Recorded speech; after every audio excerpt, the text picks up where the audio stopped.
básquet en la sangre y en la calle. Bahía Blanca es capital del básquet nacional.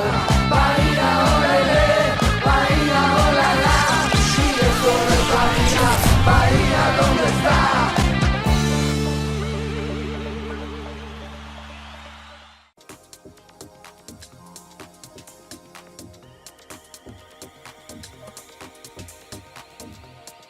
Auspician a Ciudad del Básquet las siguientes empresas: 1 Bahía Club, Seguros Rivadavia, Colegio Victoria Ocampo, Aristú Hermanos, Sebastián Gutiérrez y Asociados, Estudio Jurídico Previsional, doctora Wendy Rigoglio, SEM, Emergencias Médicas, Que Carne Cefe,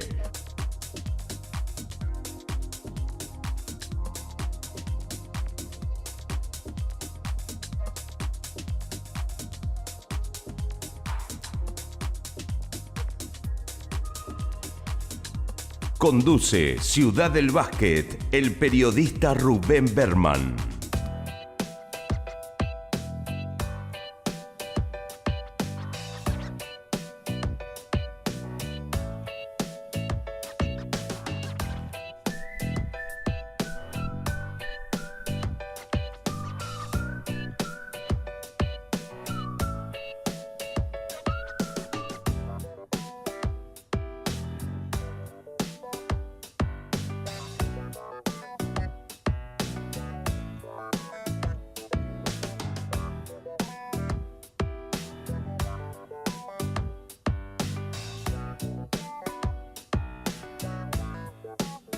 Hola, ¿qué tal? Bienvenidos una vez más a nuestro programa de televisión. Hoy estamos nuevamente grabando en este gran estadio que es símbolo de la capital nacional del básquetbol, el Estadio Dr. Osvaldo Casanova. Y quiero saludar a Diego Vita, quien está con nosotros, periodista, colega. La verdad que, bueno, Diego, me encanta que estés aquí en nuestro programa para contarnos un poco de vos.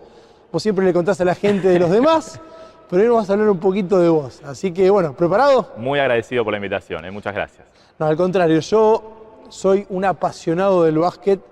Este programa lo hago más que nada por la pasión que siento por este deporte y valoro muchísimo el trabajo que hacen ustedes de hace muchísimo tiempo difundiendo nuestro deporte. Yo creo que el periodismo es una pata fundamental para que el básquet siga creciendo y vos le metés muchísima garra desde la televisión y ya todas las redes sociales y los multimedios que uno puede explotar hoy en día. Así que, bueno, fantástico lo que haces. Bueno, Diego, contanos y contale a la gente, ¿dónde naciste? Empecemos por ahí.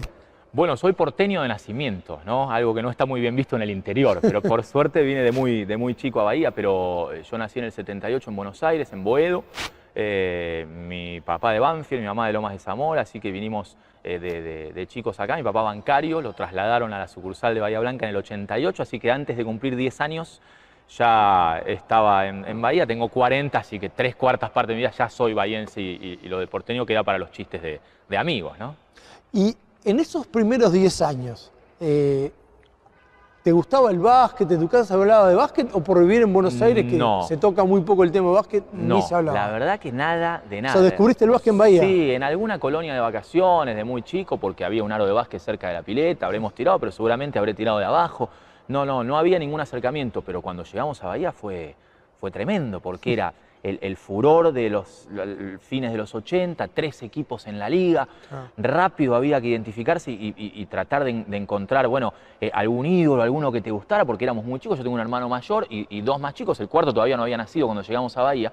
Y era como que uno quería ir a ver Estudiantes, el otro Olimpo, el otro Pacífico, y entonces íbamos a todos lados. Y yo me acuerdo a mis papás sacando platea y nosotros en la Popular, porque la novedad era estar parados y gritando y viendo el partido, pero me acuerdo de esa pasión del 88, 89, 90, de ir a ver a los 3 equipos de Bahía en la liga sin hacerte hincha de ninguno, porque en realidad lo que querías ver era el básquet y nos gustaba que ganaran los 3, y entonces desde ese lugar estuvieron muy buenos esos primeros años en Bahía, ¿no? O sea, llegaste a Bahía y enseguida te enamoraste del básquet. Sí, porque en realidad son cosas que uno después leyó o que por compartir con tremendos exponentes del básquet de Bahía se fue enterando que era una cosa natural. Ir a la cancha en Bahía en esa época era la salida social por excelencia, ¿no? Y mucho antes también, digamos, era ir al teatro, ir al cine o vamos a la cancha. Y nosotros nos preparábamos para ir a la cancha, ¿no? Y entonces era también digamos, era un evento que en Buenos Aires nunca habíamos tenido acceso y que de repente acá nos gustaba mucho estar sentados a metros de los tipos que jugaban. Yo me acuerdo que tenía una colección de autógrafos. Entonces de los pibitos ya no se estila tanto eso, pero que en la entrada en calor estábamos dentro de la cancha, éramos 4, 5, 6, dando vueltas tratando de que nos firmara alguno y bueno, y después guardar en la carpeta los autógrafos de aquellos, ¿no? De los Milanesio, de Filloy cuando venía a Atenas, ni hablar que de Montenegro, de Ricciotti, de Spiel, de todos los de Bahía por siempre, ¿no? Pero cada uno de los que venía de afuera era ir a buscar, ya no la selfie de hoy, ¿no? En aquel momento era el autógrafo escrito, era eso. Sí, sí, es verdad. Cómo cambiaron los tiempos, ¿no? Los chicos ahora piden, algunos, porque no todos, la selfie. Porque ahora todos lo encuentran en las redes sociales. Exactamente. Antes de tener una foto con un jugador de básquet era recortarla de alguna revista encestando. Tal cual, el póster en la pared, ¿no? Y si te sacaban la foto, rogar que cuando ibas a revelar saliera bien, ¿no? Que estuviera buena. Sí.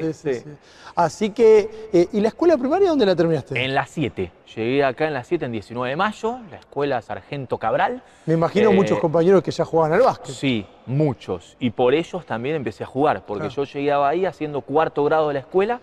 Empecé a jugar al fútbol en Liniers por una cuestión de cercanía. Nosotros vivíamos en Salta al 500 y bueno, empecé a jugar al fútbol porque en Buenos Aires jugaba al baby fútbol. Así que fue poco, fue un año que duré en el fútbol de Liniers, no era gran cosa lo mío, jugaba con los del Cero, que eran los que más lejos llegaron de esa camada. Y bueno, y rápido a principios de los 90 empezamos a jugar al básquet, mis amigos de la escuela jugaban en San Lorenzo, nos quedaba de paso cuando salíamos de la escuela, pasábamos por la puerta de San Lorenzo y bueno, y un día entramos en marzo y empezamos a jugar en el minibásquet de San Lorenzo. Me dirigía Guillermo Luque, que en ese momento jugaba ahí, pero antes había jugado acá en Estudiantes, había jugado en velocidad, bueno, había tenido un recorrido largo en el básquet. Y bueno, y empecé a jugar en el 90 con 11 años en mini de San Lorenzo. Así que hiciste todas las menores en el club. Todas ahí, sí, en realidad empecé a jugar, relativamente de grande, ¿no? Porque hoy los pibes arrancan en escuelita, arrancan con 6, 7 años, yo empecé a aprender a picar la pelota en un patio que tenía en casa, en un aro que me puso mi papá, pero con un condicionante que era complicado, que era que teníamos unas parras, o sea, el patio tenía una sombra de parra, y entonces nosotros sin saber de básquet pusimos el aro lo más alto que nos permitía el patio. Y no había forma con la parábola que me enseñaban en el club de que la pelota me entrara en el aro de casa, ¿no? Entonces tenía que tirarla muy recta, tenía que tirar el tablero, tenía que tirar bandeja. Bueno, igual nos la ingeniamos rompiendo la mitad de las uvas y cambiando la mecánica para poder jugar también en el patio de casa en esa época, sí. Pero fueron todas las menores en San Lorenzo hasta ¿Y de qué jugabas? Yo empecé jugando de lo que me pusieran, porque tenía mucho cariño por el básquet y no muchas aptitudes. Terminé jugando de base. Empecé jugando de 2-3 por una cuestión física. Yo era muy flaquito y muy chiquito. En segundo año de cadetes, a los 15, 16, pegué el estirón. Yo mido un 86, un 87 y entonces ahí sí ya me sentí un poco más cómodo en la cancha porque nunca fui pesado como para ganar con el físico y nunca tuve buen tiro de afuera. Era malo jugando, ¿no? Queda claro. Pero bueno, jugaba con amigos, jugaba con los chicos de mi barrio, con los chicos de la escuela y le encontré el gustito al básquet empezando a entrenar de muy chico también, porque yo era infantil, tenía 15 años y empecé a trabajar en la escuelita, estaba Néstor Hernández en esa época como profe y me llevó como monitor y a partir de ahí le encontré mucho más apasionada la cosa a entrenar a los chicos que a jugar donde ya sabía que yo jugaba porque tenía amigos simplemente, ¿no? Sí, sí, sí. O sea que para muchos que no conocen un poco tu historia, vos, antes de dedicarte de lleno al periodismo, tuviste muchas horas dedicadas a jugar y a entrenar dentro de una cancha de básquet. Sí, yo estuve 10 años con el básquet a full, del 90 al 2000, participando activamente, digo, ¿no? Claro. Como jugador primero. Yo dejé de jugar en el 96, en juveniles, había pasado un año a préstamo a velocidad, un pase récord, una pelota desinflada, mandaron a San Lorenzo para poder llevarme y bueno, fui ese año a préstamo, volví, me retiré jugando 3 o 4 partidos en el Sub-22, que era en esa época de San Lorenzo, me dirigía Guillermo López en ese año y bueno, y a partir de ahí yo ya había empezado a dirigir, dirigía preinfantiles, infantiles, cadetes, llegué a dirigir juveniles en mi club en San Lorenzo.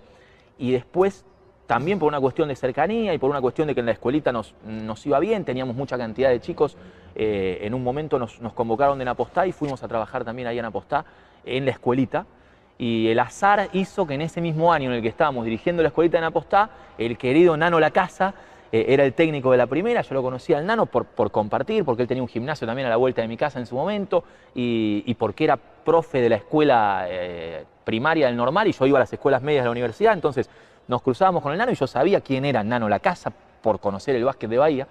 Y bueno, cuando el Nano me ofreció ser su asistente, hacerle la planilla técnica en los partidos de primera, para mí era una cosa extraordinaria, ¿no? O sea, estar ahí, ese equipo de primera en Napostá, jugaba Mariano Palma, jugaba Javier Solís, estaba Gustavo Candi, Hernán Gil, Diego Morani, estaba Mauro Campani, era un equipo en Napostá con varios de los jugadores de siempre en Napostá, históricos de esa época.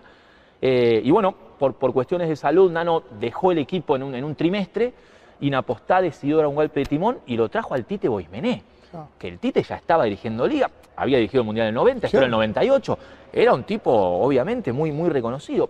Y vino en un receso de Liga con una cláusula de salida, de escape, que el Tite tomó en septiembre y se fue a Regatas Corrientes a dirigir en ese momento la Liga B.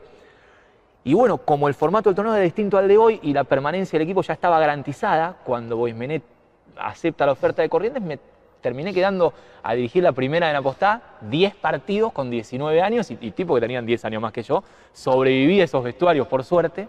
Y bueno, esa fue otra anécdota increíble de lo que era el básquet en ese momento, ¿no? Claro. ¿Cómo eran tus charlas técnicas? ¿Motivadoras, técnicas? Yo asumí rápido mi rol, había sido asistente de ese mismo grupo, interpreté y entendí que todos los que estaban en el vestuario sabían y conocían de básquet mucho más que uno que estaba empezando, y así lo transmití. Me parece que desde ese lugar de perfil bajo, de entender dónde estaba y de humildad, de saber que yo iba a aprender mucho más de ellos que ellos de mí en ese momento, que fue lo que pasó además, me parece que pude sobrevivir, porque esa era la idea, ¿no? Eran años y eran vestuarios calientes a veces, y era un equipo de Napostá con jugadores de mucha personalidad, que por suerte alcanzamos a terminar terceros en ese torneo. Fue un campeonato que en el 98 terminó ganando Liniers en una tremenda final contra Alem. El Liniers de Agulló como figura estelar, pero que también tenía jugadores muy importantes, y el Alem de la última gran camada que tuvo en primera, los hermanos Diego y Rodrigo Torre, Eduardo Dichiara. El Cuy Rodríguez ese año estaba a préstamo en Liniers y se lo lamentaban en Alem.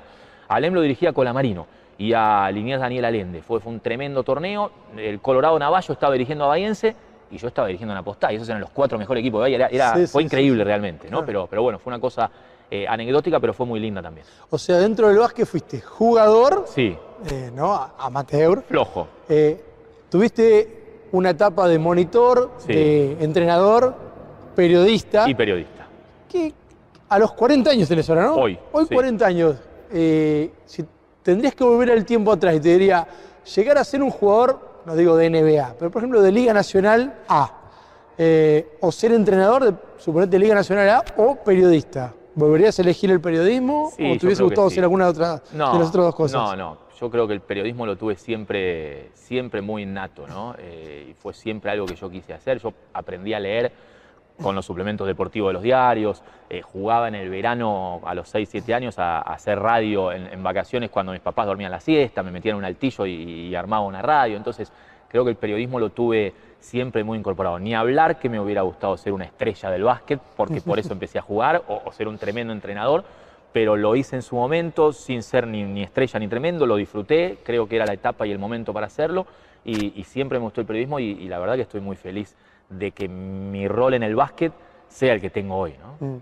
¿Cómo te empezás ya a meter más profesionalmente en el periodismo? Empezás a estudiar primero, ¿no? Sí. ¿O primero empezaste a trabajar? Empecé a trabajar primero y a estudiar después, porque yo empecé a trabajar concretamente cuando estaba en 5º año de la secundaria, del Normal, que es una escuela de 6, era una escuela de 6 años en ese momento, entonces todavía me quedaban 2 años de secundaria, y yo empecé a trabajar en el EU3. Yo en realidad tuve un primer acercamiento en un taller con Carlos Almirón, que fue mi primer gran maestro del periodismo.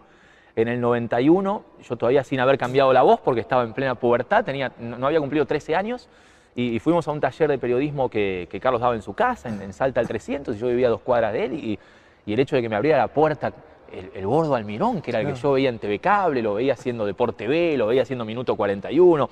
O sea, yo era un consumidor muy grande de lo que era el periodismo deportivo, fundamentalmente, porque también escuchaba de pibe Radiovisión Deportiva y a Santiago Iameschini leyendo 13-15 los títulos, y tenía 10 años y en mi casa no entendía muy bien por dónde iba eso mío, ¿no?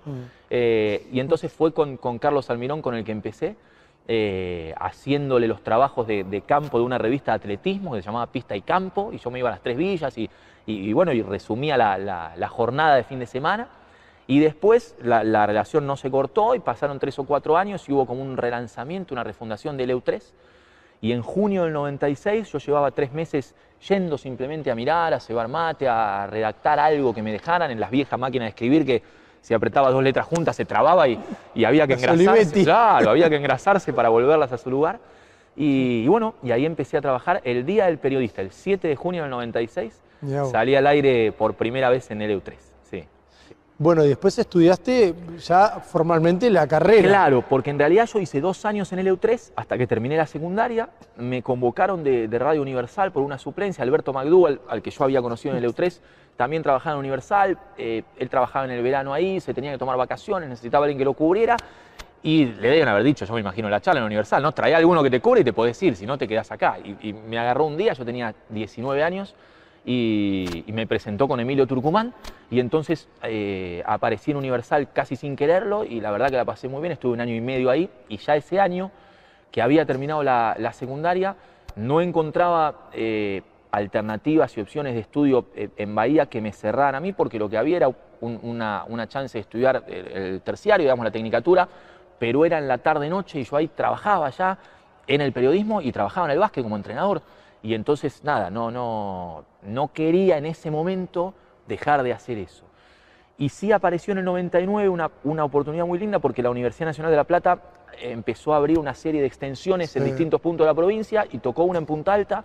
Y entonces con muchos amigos, algunos que andan por acá, nos fuimos para Punta Alta y empezamos justamente con eso, ¿no? A hacer una extensión y a cursar, a ver, a distancia relativa. Éramos muchos los que íbamos de Bahía, nosotros conseguimos alquilar una combi y éramos 13 que nos íbamos todas las mañanas de lunes a viernes a Punta Alta, cursábamos y volvíamos. Así que ahí arranqué. Tuve que dejar obviamente el trabajo, pero fue algo que lo hice muy a conciencia porque entendí que a veces no es muy fácil de interpretarlo a esa edad, ¿no? Pero yo lo pongo de ejemplo a Pepe Sánchez muchas veces en esto, cuando él anuncia su llegada a la Universidad de Estados Unidos y dice, si yo me quedaba acá, sí, podía tener un autito, podía tener una casa, podía empezar una carrera profesional, pero yo allá me iba a formar como persona, ¿no? Y esto a otra escala era esa la chance, sin que Pepe lo hubiera dicho todavía, ¿no? Digamos, yo lo tomé desde ese lugar, digo, bueno, voy a volver a conseguir seguramente un trabajo en una radio, un trabajo de entrenador de básquet o el trabajo que quiera hacer, pero voy a estudiar lo que me guste y lo que siempre quise hacer. Y entonces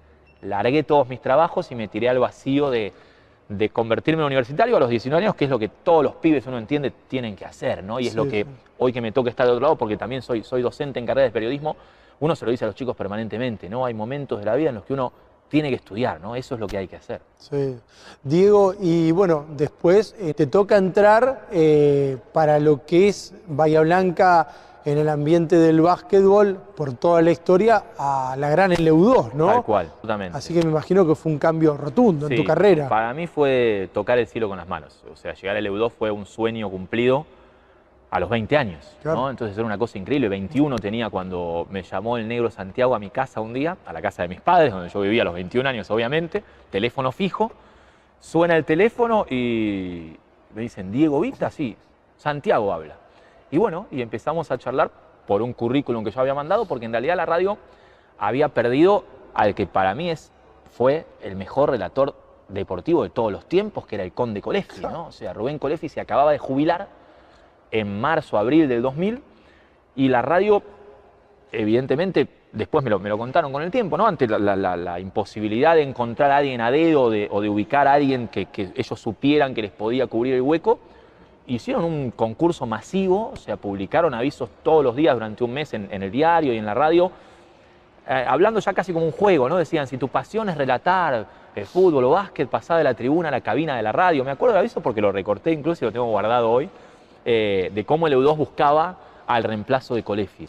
Y bueno, mandé currículum, mandé unos cassettes en ese momento, unos TDK de audio, Claro, que era lo que grabaste. pedían. Claro, grabando en realidad por suerte yo ya estaba trabajando. ¿no? Claro, Entonces, ya habías relatado. claro, yo ya había relatado en el EU3 y en Universal, en Claro. los dos lugares. Entonces, yo tenía 21 años, pero 4 de experiencia Claro. periodística, digamos. Entonces, mandé transmisiones de fútbol, que es lo que había relatado en realidad. Todavía no había hecho básquet. Y bueno, por eso fue que me llamó Santiago, nos reunimos y en junio empecé a trabajar en el EU2, el 1 de junio del 2000. Y estuve 10 años exactos, porque del EU2 me fui el 30 de mayo del 2010. Así que fue un tiempo bárbaro, sí. Y bueno, me imagino el respeto que uno tendría los primeros días de trabajar junto a la gran figura del Negro Santiago, Sí, ¿no? era increíble. Y Meschini. Sí, sí. Pero bueno, sobre todo Santiago por ser una persona mucho más grande que vos, Sí. por los campeonatos que ya había cubierto. Tal cual. Y era el único, Rubén, el único periodista y la única persona, creo, de la empresa a la que yo trataba de usted. Claro. Una cosa loca, ¿eh? Pero bueno, todos los demás estaban mucho más cerca en edad y lo sigo tratando al negro de usted hoy cuando lo veo en la calle, ¿no? No Sí, lo pude sí. tutear en mi vida, pero creo que tiene que ver con esto que hablamos, ¿no? El tipo es una leyenda viviente del periodismo argentino. Claro. Y de repente haber estado con él 10 años en una cabina haciendo fútbol y haber estado con Meschini 10 años en una cabina haciendo básquet, fue una cosa tremenda. Sí, Me sí. parece que fue el mejor posgrado que la vida y el periodismo me pudieron dar, ¿no? O sea, Sí, trabajar sí. en esos lugares, yo todavía sin graduarme, mientras tanto estaba estudiando, y bueno, en simultáneo también arrancaba con mi programa de tele y después la carrera me llevó hacia ese lugar, mi carrera y mis decisiones me llevaron hacia independizarme y empezar a trabajar para mí y no para un medio, pero bueno, lo que tiene que ver con lo periodístico, esa década en el EU2, que tuvo algunas cosas malas por las cuales uno dejó de trabajar ahí, pero que tuvo muchísimas más buenas, ¿no? Y por eso fue que uno lo rescata, porque además fue el momento para hacerlo, ¿no? Entre mis 20 y mis 30, yo creo que no hubiera cuajado, no hubiera entrado bien en otro momento de mi vida, más que en ese en el que uno quería aprender y aguantaba muchas cosas y quería estar ahí más que cualquier otra cosa y bueno, y fue muy lindo, la verdad que fue muy lindo. Sí, como bien decís vos, fue un posgrado con un sueldo Sí. que en ningún lado te enseñaban las cosas que debes haber aprendido ya estando al aire, ¿no? Tal cual, sí. Que uno en la universidad, a mí también me pasó estudiando Sí, periodismo, te explican un montón de cosas, pero el día que tenés el Pero micrófono después enfrente... te largan a la cancha, ¿no? Y se prende la luz roja, o en este caso nos sentábamos en la cabina arriba y la cancha estaba llena, ¿eh? O sea, Claro. había que venir a transmitir Y venía una audiencia importante. Y era equipo, claro, y yo traía, claro, el rating que no se medía en ese momento, pero yo traía el minuto a minuto del Conde, ¿no? Claro. O sea, era a ver quién será este pibe que empieza ¿Cómo a fueron las transmitir. primeras reacciones del público luego Fueron locas. de empezar? Fueron locas, porque yo traía una muletilla que era la de subir el volumen. Ya la tenías. Sí, la tenía, pero la tenía en el fútbol y la tenía en el fútbol que tenía que ver con el acercamiento a una jugada de gol, ¿no? Vos decís, bueno, Sí, sí. subir el volumen porque Se viene. el momento en el que era el ta-ta-ta de Víctor Hugo, acá en el subdesarrollo, ¿no? Sí, En este sí, lugar. sí. Pero digamos que buscaba dónde meter el sube el volumen y no podía meterlo en cada acercamiento al aro en un partido de básquet porque obviamente no Claro. daba. Y dije, bueno, vamos a probar con el triple a ver cómo queda y ahí quedó, ¿no? Y entonces el primer triple que relato lo mete Esteban Pérez desde la esquina izquierda y digo, el Gallo Pérez para 3, suba el volumen y se quedaron, ¿viste? Y porque fue un triple raro, un triple largo, ¿no? Sí, sí. Y Meschini, que lo tenía al lado, me miró como para esperar a ver cuándo entraba. Y bueno, como al segundo triple volví a decir lo mismo y al tercero también, rápido entendieron por dónde iba la cosa, ¿no? Y bueno, fue quizás la única gota de inédita que tenía esa transmisión. Después yo tenía mucho y sigo teniendo creo, y busqué llevar el tono de las transmisiones hacia ese lugar de Colefi, porque yo lo escuché desde mi infancia, ¿no? Claro. A Colefi lo escuché 12, 13, 14 años, hasta que a los 20 ocupé su lugar, ¿no? ¿Cuál fue el triple o el doble que relatando más gritaste, que más te emocionó? ¡Oh! Bueno, qué preguntas, no sé, pero puede haber sido, a ver... O te dio o dos o tres triples. No, No hay uno capaz. No, de los últimos transmitiendo, seguro que alguno de los de Lucio Redivo en algún partido importante de la Liga Sudamericana, cuando nos tocó ir a transmitir a Bahía Básquet, a San Pablo, a Mogi das Cruces, y era El que también... mete de cancha a cancha Sí, ese. bueno, tremendo. Hubo algunas pelotas que fueron increíbles, sí, pero muchas veces la jugada y el relato te lo levantan o te lo bajan en el contexto, ¿no? Porque una cosa es una final, una cancha llena y el clima y lo que genera, y muchas veces pasó eso. Ahora me voy acordando mientras charlamos, el doble que Redivo le mete sobre la chicharra Argentino de Junín para que Bahía clasifique en un playoff en el que estaba perdido. Lo estabas relatando en Junín. Lo estábamos transmitiendo en Junín y me acuerdo que se silenció la cancha y se debe haber escuchado, uno relata con auriculares, ¿no? Claro. Pero se debe haber escuchado mucho porque se empezaron a dar vuelta los plateístas enojadísimos, prometiendo todo lo que nos podíamos imaginar para cuando terminara el partido, porque uno había gritado el doble con el que Bahía había ganado ese partido, ¿no? ¿En qué cancha la pasaste fea de básquet? Esa es una cancha brava, la de Argentino de Junín es una cancha brava, está en un barrio áspero que es Las Morochas, incluso vos preguntás en el centro, las primeras veces que llegamos, ahora ya sabemos cómo ir, ¿no? Pero ¿cómo vamos al Fortín? Ah, vas a Las Morochas, te dicen. Bueno, viste, Junín tiene su encanto desde ese lugar. La pasamos complicado alguna vez relatando fútbol en algunas canchas en las que transmitíamos con el Negro Santiago a ventana abierta porque hacía mucho calor y lo mismo, ¿no? Vos estás gritando un gol en una platea y hay tipos que no lo entienden. Pero la pasás feo hasta que los tipos entienden, digamos, y yo tampoco, o sea, no podía nunca dejar de relatar un partido para irme a pelear con el tipo, o sea, que el tipo me quería venir a pelear, se iba a cortar la transmisión porque iba a caer con el micrófono en mano, digamos. No iba a pasar mucho más que eso, pero ¿En básquet no tuviste momentos complicados? No que recuerde por lo menos. No transmitiendo un partido, a veces en el básquet local, en el arranque de la carrera nuestra, nosotros seguimos haciendo en Gente de Básquet las predicciones a principio de año. Entonces, desde el 2001 hasta hoy, Gente de Básquet arranca en abril la temporada número 19. Y ahora los que ven el programa ya todos saben de qué se trata ese momento, pero lo mismo, en los primeros años era toda una novedad. Y nosotros hicimos el primer programa de tele y pusimos la tabla de posiciones del torneo que iba a terminar en diciembre. Jugaste. Claro, quién salía campeón y quién se iba al descenso. Y me acuerdo que pusimos 10º a Alem. Y tuvimos problemas ese año en la cancha de Alem. Costaba entrar y costaba salir. Sí, pero bueno, con el paso del tiempo también tuve problemas mucho tiempo en la cancha de Villamitre, porque al relatar a Olimpo 10 años al fútbol, te asociaban con Olimpo, y ahora relato a Villamitre en el Federal de Básquet y alguno de Olimpo se enoja y te asocia con Villamitre. Y pasa, son cosas que pasan que quedan en el folclore, pero me acuerdo también de haber hecho notas para la tele en alguna cancha con algún jugador y que toda la tribuna esté coreando alguna canción que te tiene de protagonista, ¿no? Que bueno, son cosas que uno las tiene que entender desde donde van y que quedan ahí. Entonces, desde ese lugar está todo bien, no nos vamos a rasgar las vestiduras por un insulto más o uno menos, ¿no? Ciudad del Básquet. Auspiciaron Ciudad del Básquet. 1 Bahía Club. Seguros Rivadavia. Colegio Victoria Ocampo. Aristú Hermanos. Sebastián Gutiérrez y Asociados. Estudio Jurídico Previsional. Doctora Wendy Rigoglio. SEM. Emergencias Médicas. Que Carne Cefe. Bahía Blanca es capital del básquet nacional. Bahía, olé, Bahía, olala. Ciudad del Básquet.